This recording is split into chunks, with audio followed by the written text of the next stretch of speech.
En Primera de Corintios, capítulo 2, versículo 14 al 16, nos permite hacernos varias preguntas. Por ejemplo, ¿quién es el hombre natural?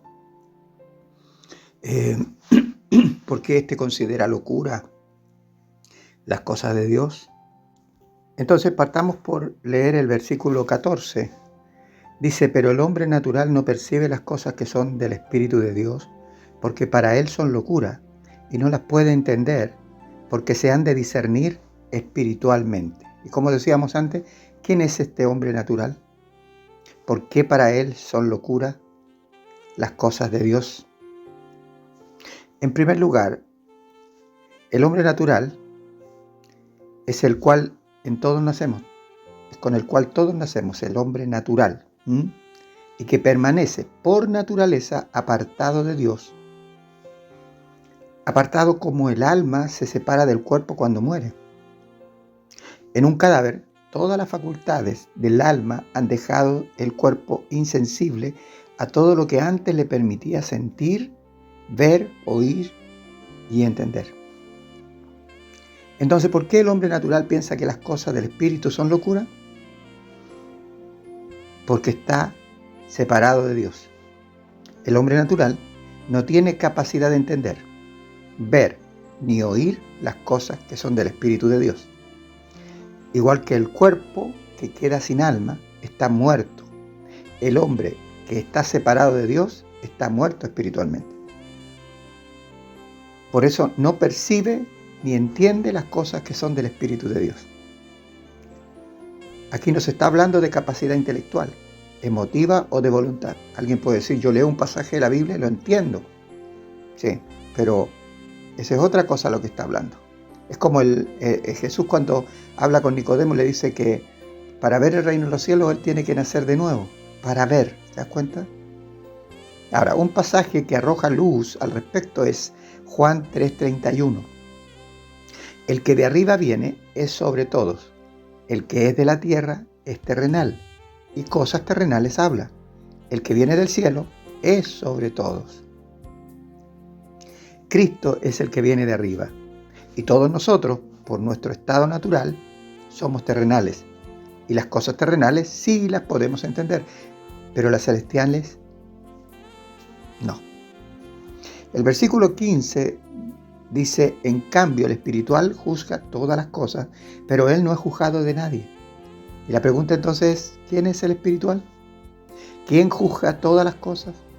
¿A quién nadie puede juzgar? Y agregamos, ¿cierto?, menos condenar. En cada pregunta, la respuesta obvia es Dios. Vemos entonces el versículo 16.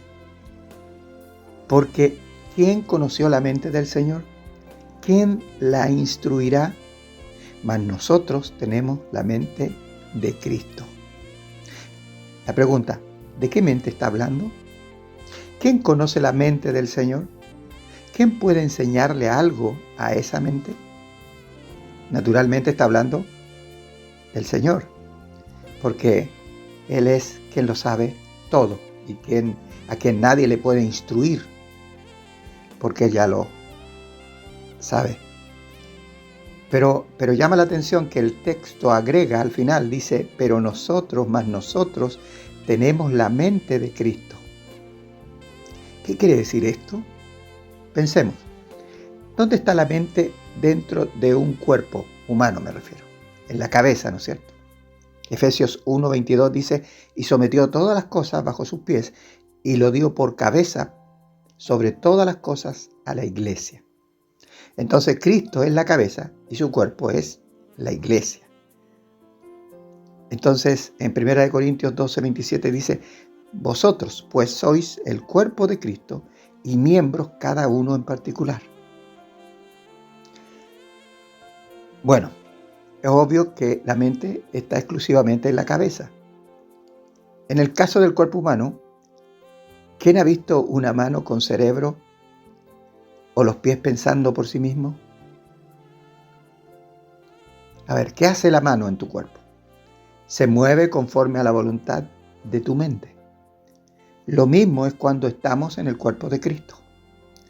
Cada uno de nosotros no maneja una mente de Cristo de forma particular y exclusiva.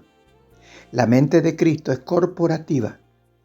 Cristo se relaciona con su cuerpo. Si tú y yo estamos en Cristo, Él se relaciona con nosotros porque somos parte de su cuerpo.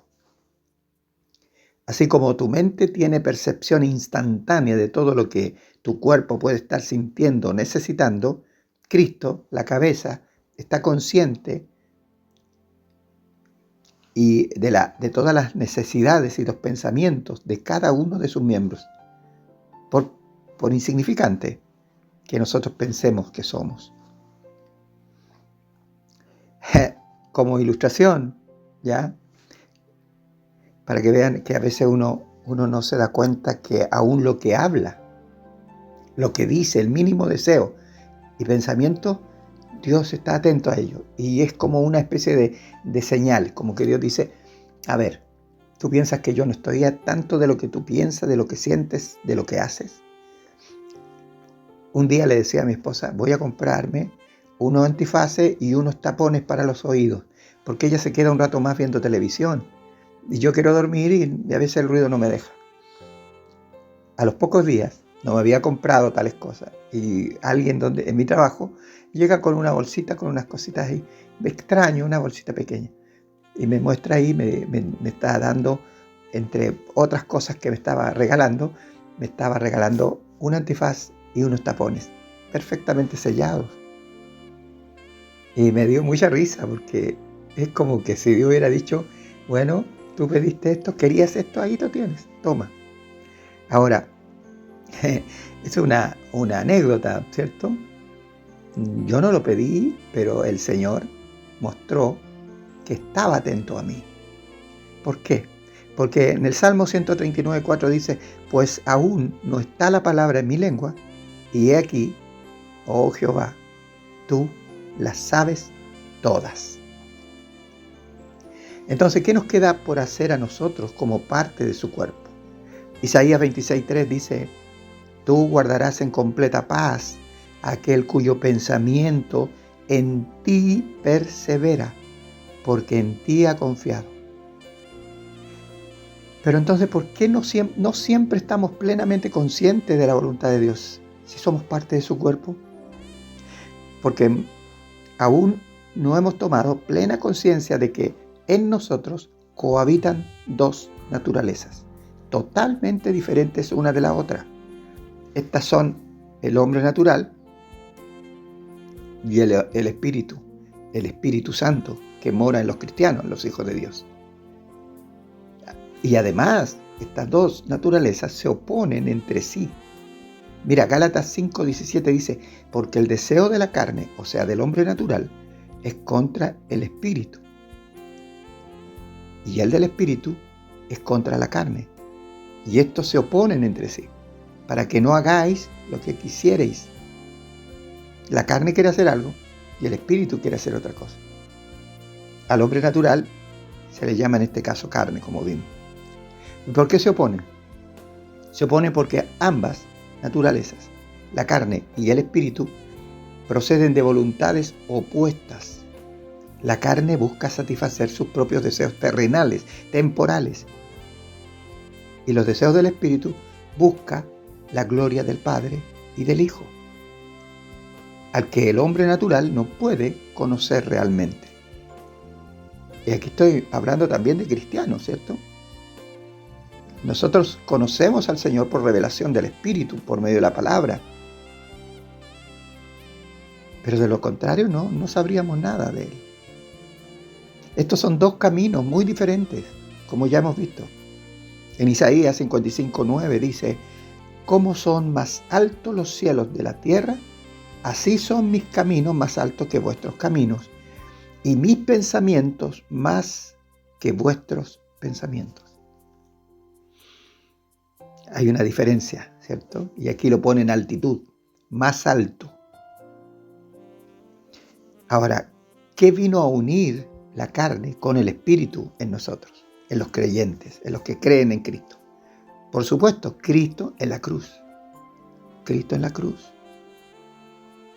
Por eso Cristo dijo que nadie puede venir al Padre si no es por Él. Y cuando se sentó en el trono de gloria, envió al Espíritu Santo para que sus hijos experimentaran en carne propia el camino, la verdad y la vida, que es Cristo en nosotros. Así que recordemos, tenemos la mente de Cristo.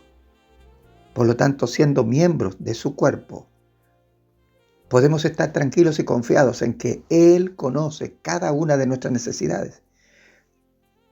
Pero ¿por qué oramos unos por otros? ¿Por qué así lo manda la palabra? Porque cuando nosotros oramos unos por otros, estamos reconociendo al cuerpo. Porque somos miembros los unos de los otros. Mis manos, cuando una de ellas se lastima, la otra acude. O las manos acuden a la parte del cuerpo que ha sido lastimado. Así también el cuerpo de Cristo se duele cuando otros se duelen. Pero aquí entra la necesidad de congregarnos. No existe el cristiano que está separado absolutamente de todo. Necesitamos conocernos, tener la intimidad del Espíritu en nuestras vidas como congregación. Pero también, por supuesto, la intimidad con Cristo fuera de aquella congregación. Porque algunas personas hacen de la congregación el lugar donde se encuentran con el Señor. No es así. Ya está el Señor con ellos. Él vive en nosotros. Por lo tanto, ¿qué nos queda? Buscar la comunión con aquellos que el Señor nos ha llamado a compartir. Esto es como, mira, tan simple como que tú estás trabajando en un lugar, te guste o no te guste, es ahí donde tú tienes que producir, donde tú tienes que hacer lo que tienes que hacer, tu responsabilidad. Tú estás casado, tienes hijos, ahí está tu lugar de responsabilidad, pero por amor, por amor. En el trabajo es por amor, porque a lo mejor no amas lo que haces allí, pero amas a tu familia. Y por lo tanto lo que tú produces allí, también lo produces en tu casa. Si tú no respondes en el lugar de trabajo, probablemente tu familia pasa problemas. Nosotros acudimos a un lugar donde Dios nos ha llamado. ¿Alguien te invitó? No creas que es una invitación de un hombre. Dios te está invitando. Atrévete, porque te falta algo. Y es compartir el cuerpo. Compartir en el cuerpo de Cristo, que es la iglesia local. No podemos hablar que tenemos comunión con todo el cuerpo de Cristo universal. No lo tenemos. Pero somos parte de un sistema. Mi cuerpo, tu cuerpo, se divide en muchos sistemas. Está el sistema respiratorio, el sistema sanguíneo, qué sé yo. Están los huesos. Y allí hay un complemento en todo ello. Una armonía. A eso te llamó el Señor, a una iglesia local. A ser parte de ese sistema para armonizar con todo el resto. Bendiciones. Un abrazo.